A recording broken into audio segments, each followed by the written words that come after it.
Troubleshooting printer issues can be challenging. You never know if the issue is related to an application, a printer driver, the operating system, or the printer itself. One of the ways that you can narrow down this problem is by printing a test page from your operating system. In Windows, there's a built-in function to create a test page. This means that you aren't using an application, you're simply using the operating system and the device driver as it's currently configured. You might also have a way to perform a test print from the printer itself. That will test from the hardware of the printer, and the operating system and device driver have no impact on the printer level test. Here's an example of a Windows printer test page. This was created by pressing that Print Test Page button from the device driver itself. We're not only interested in the quality of the output, but we're also interested in the information that is contained on the page. We have information about the printer properties and how they're configured. We also know the print driver properties, and we know exactly what printer driver files are associated with this printer. You may find that your printer test page does not have the quality you were expecting. For example, you might have a single line that goes all the way down the page. If this is an inkjet printer, then you probably have dirty print heads, so simply cleaning those print heads can probably remove that line. If this is a laser printer, it's probably a scratch that is on the photosensitive drum that's used inside of that printer, and as the drum is rotating around, that scratch is simply leaving a black mark all the way down the page. If the output is faded or it's difficult to read what's on the page, then you're probably running out of toner or you're very low on ink. And if you're seeing double images on the page or there's speckling on the page, then the laser printer optical drum is probably not cleaning properly and you're seeing a ghost or shadow from the previous rotation of that drum. Here's what a scratch on that photosensitive drum would look like. It's just a single black line that goes all the way down the page. And if the cleaning process is not working properly, then you're probably seeing a normal part of the page and then a copy of that that's a little bit lighter later on down the page. This ghosting will continue until you're able to correct the cleaning problem inside of your laser printer. Here's a page of output you definitely don't want to see coming out of your printer. This garbled print might be caused by a number of different issues. One of them might be a bad printer driver, or you've specified the wrong model of printer in your Windows configuration. In those cases, you might be sending the wrong page description language to the printer. The printer might be expecting PCL, and you might be sending PostScript, or vice versa. Of course, we don't know if this is related to the print driver or the operating system, or if we have a physical problem with the printer. So if you have a way to print a test print on the printer, you'll be able to see if you're able to get good output, or if the printer also provides this garbled output. If your printer test works properly, and your Windows driver test works properly, then it could be that the application is sending bad information to the printer. You may want to try a different application or try upgrading the application you currently have to see if you can improve the output. Occasionally, you'll find that the paper will jam inside the printer. What you don't want to do is pull that paper so that you are ripping it and leaving part of that paper inside the printer mechanism. Some printers will release their printer mechanisms when you open the top of the printer, and that might make it a lot easier to be able to remove that paper. If no paper is being pulled from your printer tray, or you're getting multiple pages pulled at the same time to go through the printer, then you might have a problem with either the paper tray or with the pickup rollers. These pickup rollers need to be clean, and they do wear over time. If you're performing a printer maintenance using an official maintenance kit from the printer manufacturer, they very often will include additional pickup rollers to avoid this kind of problem. And sometimes you'll notice that the output from your printer, especially with the laser printer, will have creases in the paper itself. That may be because of a problem in the paper path as it's moving through the printer, or it may be that you're using a paper that is a different weight than what is recommended by the printer manufacturer. Make sure you check your printer documentation so you know exactly what the recommended weight of paper would be for that specific printer. Here's a closer view of these pickup rollers and the rollers inside of your printer. You can see that these are relatively new. They don't seem to have any creases on them, and you can see there's not much wear on the rollers that are currently installed. If your printer is not printing, but you look at the printer queue and there's a lot of jobs that are queued up waiting to be printed, then your problem might be with the printer spooler itself. The printer spooler is a middle point between the application and the printer. The application sends a print job to the spooler, and the spooler is responsible for then sending that print job to the printer. If one of those print jobs is corrupted, it may cause this spooler to either crash or freeze. Some print spoolers will restart automatically. For example, this one in Windows, on the first failure, will restart this service. The second failure will restart again, but if there is a subsequent failure, it will completely stop and require your intervention.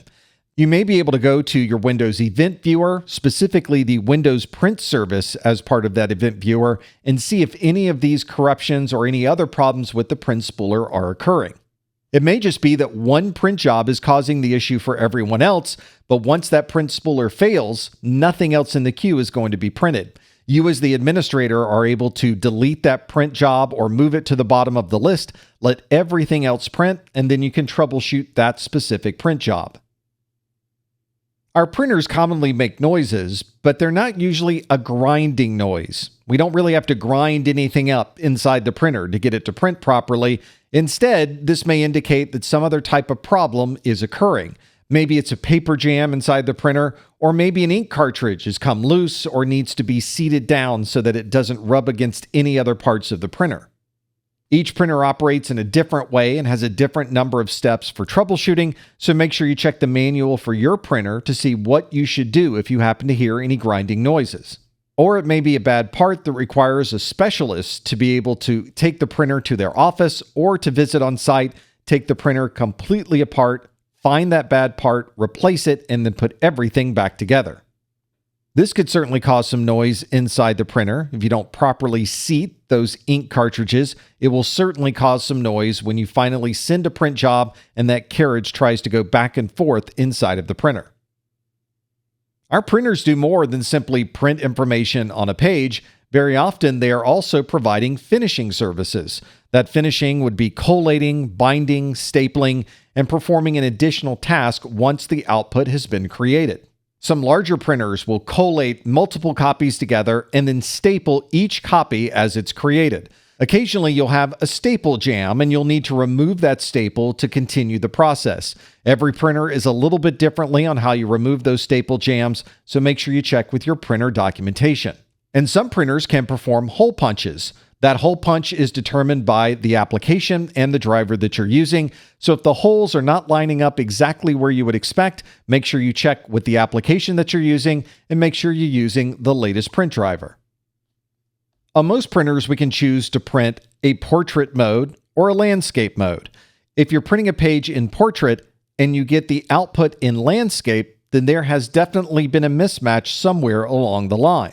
Normally, this setting is handled in the print driver of your operating system. So make sure you check the defaults for the print driver and then also check the settings that you're sending out when you choose to print from your application. You may find that this is a problem with the print driver and simply upgrading the print driver will solve the problem. If the print driver is not telling the printer the proper orientation, you may be able to control this at the printer itself. Printers usually have a default setting on whether they will print in a portrait mode or landscape mode, and adjusting that at the printer may affect all of the subsequent output from that device. The printers that we use in our offices tend to have multiple paper trays. You can see that on the printer that we have here, that on the bottom is 4 different paper trays that you could select paper from when you perform that output from your application. You would normally tell the printer when you're sending the print job that you would like all of the output to come from the paper that is in paper tray number 1. One of the things you have to make sure is that the paper tray that you're choosing matches the size of the paper associated with the output. For example, you don't want to send output that was designed for a 14-inch legal size page to a paper tray that only has 11-inch letter size paper. You'll normally see the list of paper trays in the print driver when you're ready to print. So you'll be able to choose the proper tray from that list. It might be a good idea as the network administrator to confirm that the list of trays that you see in the print driver matches the trays that are physically installed on the printer. If there is a mismatch between the size of the paper that you wanted to print and the size of the paper that's in that print tray, you may see messages on the screen of your printer that tell you that this paper is mismatched and you'll need to load the appropriate page for this particular output. Here's a view from the output where I'm choosing to print to my laser printer. This says that the paper source is the main tray and the media is automatically selected.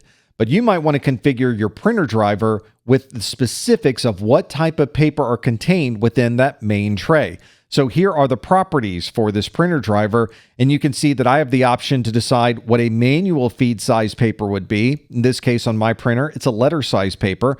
And then you can specify what size of paper is contained within the main tray. And you can see there are a number of options available that you can configure for that main tray of the printer.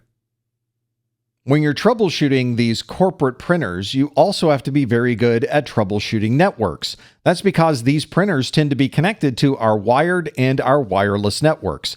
We would want to perform the same type of network troubleshooting as we do for any other device on the network.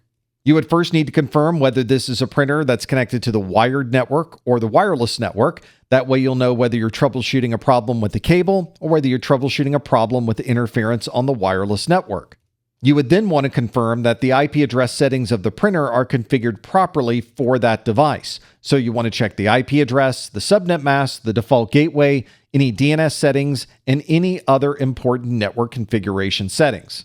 And you may want to check to see if the print server inside of this printer is working properly. Most printers have their own print server, and there's usually a management front end where you can look at the print server, stop it, restart it, and perform any management of the pending print jobs.